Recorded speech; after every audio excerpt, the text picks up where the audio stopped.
A Coffeyville animal shelter is being accused of improper animal disposal and unnecessary euthanasia. I'm Fernanda Silva, and I spoke with two former employees to hear what they have to say. Plus on KOAM News at 10, the Joplin School Board tonight discusses adding a crosswalk near the high school.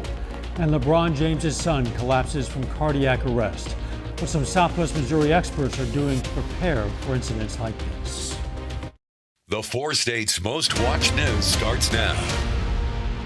Unnecessary euthanasia and improper disposal of animals. Those are only two of the accusations former employees of a Coffeyville animal shelter have made against the current Coffeyville Friends of Animals director.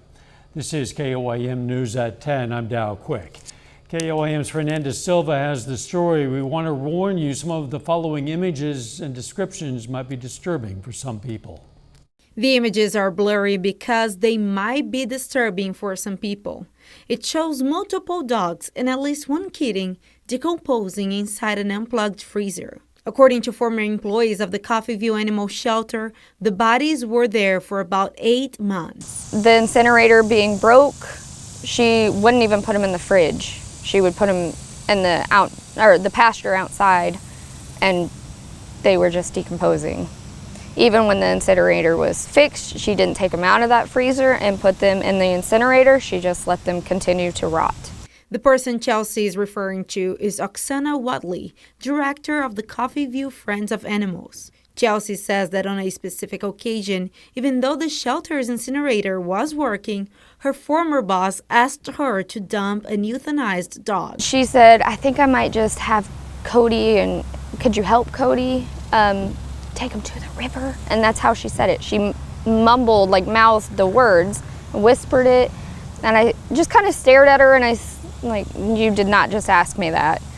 The former employees say the improper disposal of animals started in the second half of last year when Oksana became the director. They also say that animals were euthanized unnecessarily. She would put them down just if she thought they weren't going to make it, even though they had an eye booger or something, She just kept coming up with reasons. When we got litters of puppies and kittens in, she would euthanize them without even testing them to see if they were sick.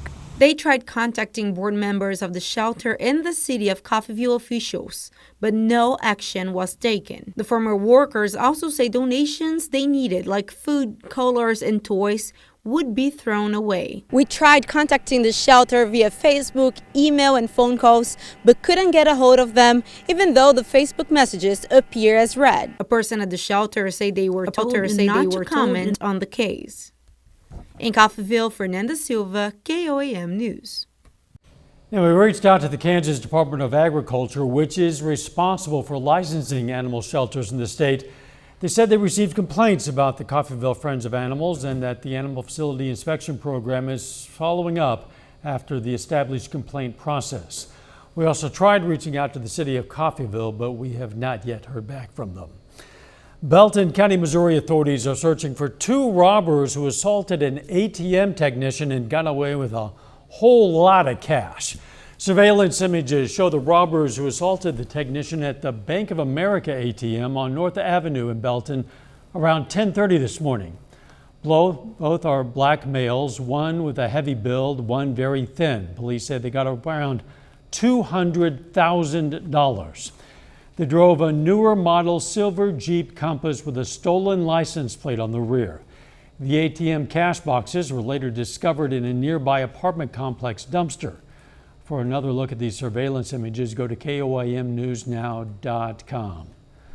Well, it's already hot. It's only getting hotter. Chief Meteorologist Doug Heddy. Yeah, and it turned out to be hot for us today. Day number 5 this summer that we've hit 100 degrees. We only averaged doing it about 1 or 2 times. Now, last year it was 18, so we did do it a lot. 100 was the official high. Average high is 91 for this time of the year. Heat advisory in effect, and this is going to go all the way Wednesday, Thursday, Friday due to the high heat and, of course, the humidity. There's not a whole bunch going on. We had some showers kind of skirting by central parts of Missouri, a few more out toward the west, but besides that, it's pretty calm. Look at our temps. Still, it's after 10 p.m. It's 10:03. We have temperatures sitting 85, 86, 87 degrees, which is kind of crazy. We still have heat indices, the way it feels to your skin, right around 90. The heat sticks around the next several days. Of course, we're going to look at that here in just a bit. See you soon. The Joplin School Board tonight approved the addition of a crosswalk near the high school. The crosswalk will be added to 20th Street, adjacent to the school. Officials say the safety of students crossing that street has been a concern for some time. The natural progression from the front of the school is across the sidewalk, and then the sidewalk changes over to a driveway that comes to our Performing Arts Center that you can walk to the end of, and then it crosses over to actually what is the alley just on the west side of Sunny Jim ball field. The project is expected to cost more than $38,000. The district will pay half of that cost, with the city covering the other half. The board also approved upgrades to the district's security systems following 3 break-ins at district facilities in the past 4 months. Veterans in Mount Vernon, Missouri are experiencing Christmas a little early this year. Mount Vernon VA, in collaboration with Carthage VFW Post 2590, as well as other organizations, put on a Christmas in July for veterans. Santa, Mrs. Claus, and a lot of elves were all in attendance to make sure all veterans got the gifts they deserve. Well, the people that run this is the ones that really need a blessing, because they look out for us and take care for us of medical needs and that. So that's where my biggest accomplishment comes from, thanking them. The VFW, in collaboration with other organizations, was able to raise more than $6,000 to make today's festivities possible. Some area kids today learned a bit about what it's like to be a member of law enforcement. The Jasper County Sheriff's Office held a junior deputy camp, started with demonstrations from canine officers.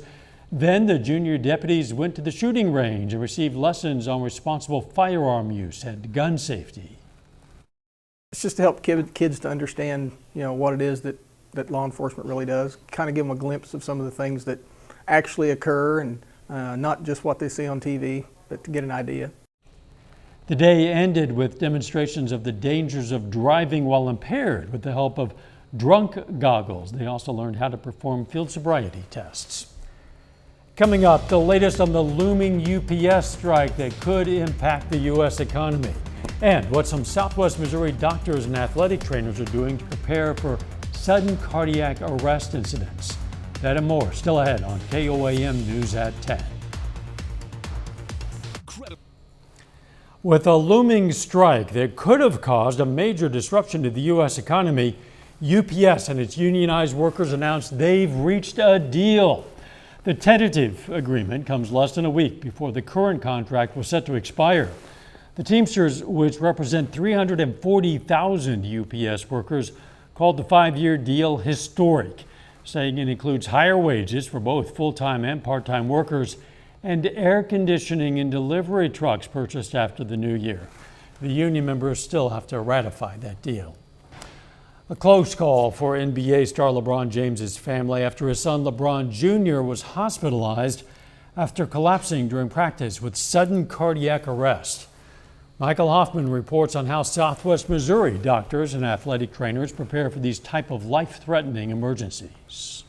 External defibrillators, AEDs. This is the tool that saves people's lives. And this is likely what led to LeBron James Jr.'s survival. 18-year-old LeBron James Jr., or Bronny, is an incoming freshman basketball player at USC. While in practice, he collapsed, and according to sources, he was revived and is now out of the intensive care unit. Doctors around the Ozarks say while the odds of this happening to your student athletes may be low, there are some things you need to do outside of the regular physical exam. I think just understanding the issues, the exercise-related chest pain, shortness of breath, dizziness, feeling like you're going to pass out or passing out with sports, and then knowing that family history is going to be very important from the patient standpoint. And from a trainer standpoint, like those in Stratford, easy access to an AED is vital.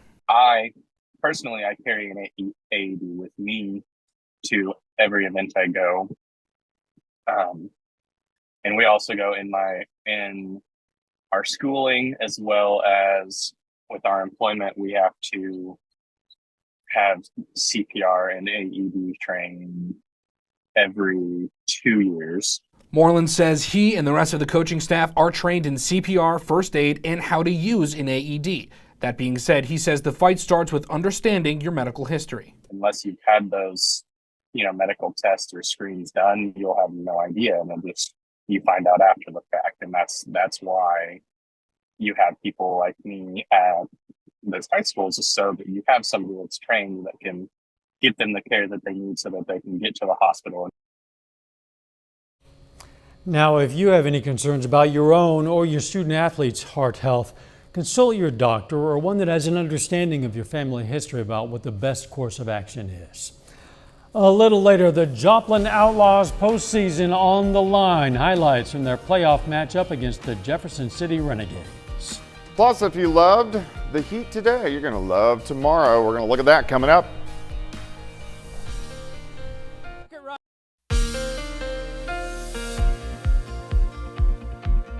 Well, of course, it was hot today. We hit 100 degrees during the afternoon hours, and our heat indices about 104, 105 during the peak of the afternoon. Still warm out there right now, Indigo Sky Casino and Resort, but it looks good as long as you're in the air conditioning. Lower 90s yesterday, and of course, 100 for us today, and that's pretty much where we're going to sit as we go through most of the week. So get used to the heat. Heat advisories in effect until Friday evening across the entire four-state area minus Benton County. And of course, these may even get extended as we go into the weekend. Look at our temps. Still 85 in Nevada, 85 in Anderson, Grand Lake 83, 85 in Pittsburgh, Parsons 86, Chanute sitting at 88. Let's go outside here, 7th and Rangeline sitting at 85, but it feels like 90 after 10 p.m. at night. Look at our heat indices around the area. Most of us 90, 91, 92 degrees, and those are going to climb once again for us tomorrow. All right, we have one or two isolated little guys that popped up late morning into the early afternoon. We can't rule that out as we go through the next couple days, but most of the rain's actually been back east, central parts of Missouri, and these are just scattered light showers, and then also some additional ones once you get out across eastern parts of Colorado. The problem we have here is our big area of high pressure, our heat dome. The closer it gets to us, it keeps everything to the north and off toward the east. And of course, we get the heat. So we need it to break down a little bit to really get good rain chances in here. Yeah, we're going to have a couple scattered storms, but that's really just about it. Let's go to the morning hours. We're going to stop at 7 a.m.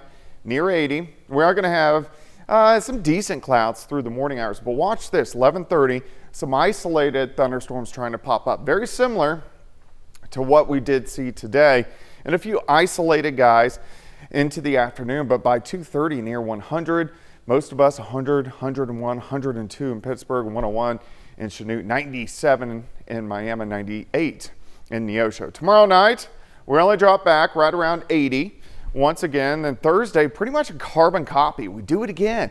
Isolated storm or two, high temps, right around 100 degrees on Thursday afternoon. So heat indices, they're going to be up there. The way it's going to feel to your skin, the way your brain thinks it feels, about 104, 105 for us tomorrow, and then up again as we go into Thursday. Heat indices 104, 105, 106 across the region. Day planner 81 to start, 93 by noon, 99 by 4. High temp tomorrow 101. At least we still have a little bit of a breeze, kind of like what we had today. Southwesterly winds gusting 25 to 30. A little bit less on Thursday, but still a breeze with winds near 20 miles per hour. Now, do we at least get out of this as we head toward the weekend? It doesn't look like it. Triple digits on Friday, maybe a few showers Saturday near 100. We continue this trend all the way into next week, unfortunately. Alert days, next 3 days due to the heat advisory near 100. We actually crank it up a bit. 104 Sunday, 104 Monday, 104 Tuesday, 100 on Wednesday. And then better chances for rain the middle and latter half of next week and cooling us down just a bit. Wow. Forget the chances of rain. It's going to be so dry before then that everything's going to be parched and gone. It's bad. Thanks, Doug. Local Children's Miracle Network champion is beating the heat by making a summer treat Freeman Health System partnered with Dairy Queen to allow CMN champion Layla Harold to make her own blizzard as part of their Miracle Treat Day. The ice cream Layla created, mint chocolate chip. People are donating to Children's Miracle Network so then more kids can get service dogs that they need. And it's just inspiring, really, to see like, hey, someone with chronic illness can do this. Like, other people can do great things too. Like, it's just a really cool experience. Layla was diagnosed with type 1 diabetes at a young age. This coming Thursday, $1 from every Dairy Queen Blizzard purchased is donated to Freeman Health System. Donations like these helped Layla receive Nico, her service dog, who's trained to sense Layla's diabetic-induced ebbs and flows. It allows Layla to enjoy tasty treats like that. Vacation Bible School at St. Paul Church is hosting an event that's out of this world. It's called Stellar Shine, Jesus' Light. The event features a lot of simulated space-like activities, such as a crash landing on the moon and other science projects. One of the main focuses today, how to handle situations where people don't get along. Second day, our theme today was when people don't get along, shine Jesus' light, and it talks about being harmonious, living harmoniously together. I hope that in a society that's so full of division and so full of culture wars, that we can learn to get along even when we disagree. And the kids do that. Maybe they could teach us adults a thing or two about how to get along and be harmonious, and live harmoniously together. The Vacation Bible School continues until Friday at noon. John Dales joins us now. College football season gets one step closer today. Yeah, that's right. Missouri Southern and Pitt State both speak at MIAA Media Day in Kansas City this afternoon. And the Outlaws try to punch their ticket to the Mink League Championship. Highlights from their playoff game coming up next.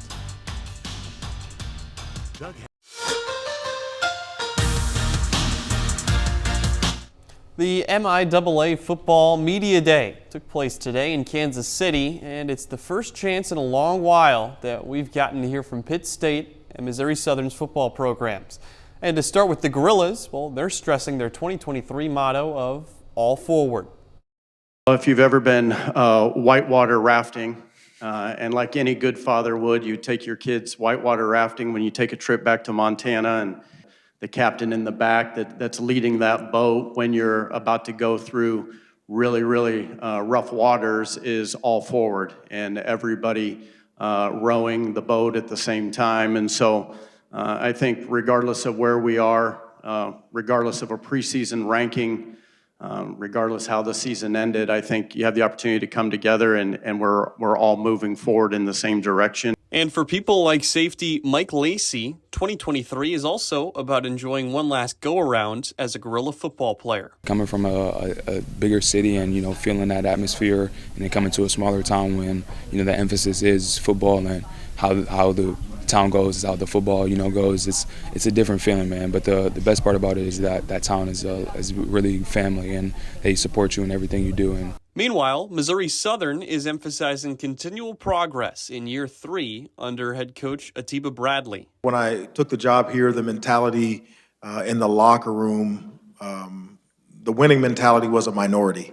And now moving 2 years past that, we finally got that to be the majority. Everybody is hungry. Everybody understands their role in the process. I'd say it's just more of a complete team than what it's been in the past. And just a lot, the team's very tight right now. I mean, there's guys like me that have been here for a lot of different stuff, like 4 different offense coordinators and all that. So it's just kind of like, it just feels like we're playing for each other. We're not playing for our own individual reasons. The Lions and the Gorillas begin their 2023 campaign with home games in just over a month on Thursday, August 31st. In baseball, Outlaws earned the night off yesterday because of winning their division. That set things up tonight for a 1-game playoff against Jefferson City. Winner goes to the Mink League Championship. And Jeff City struck right away, scoring 3 runs before the Outlaws recorded an out in the top of the first. Even more trouble in the second. First, that steal of second by Luke Matchner. Slides in ahead of the tag. Very same at bat. This time, the player at the plate, Eli Hill, tees off on one to deep left center and out. 2-run homer. Renegades suddenly lead 5-0, and we're just in the top of the second inning. Now, struggles would be just as bad at the plate for the Outlaws, though. Hot shot over to third. Great stop by Justin Rivera at the hot corner. Gets the out at first. Still 5-0 in the top of the fifth. By the way, the Outlaws hadn't gotten a hit at this point. Liner into center field. Garrett Chun can't grab it. Just that kind of night for the Outlaws. Made it runners on second and third after that play. And spoiler alert, both of them would score. First, Jared Lazo takes this chopper, throws it on to first. That made it 6-0 after that play. Later in the inning, pitch gets away, and in comes the 7th run. Renegades go on to win big. Outlaws season comes to an end in the divisional round. Tough way for things to finish up for the Outlaws, but definitely the season as a whole, successful. They win their division again, and anytime you can get that many fans out to the ballpark every night, which I know they had, it's definitely a success. That's true, and there's always next year. There is. As they say. We'll be right back.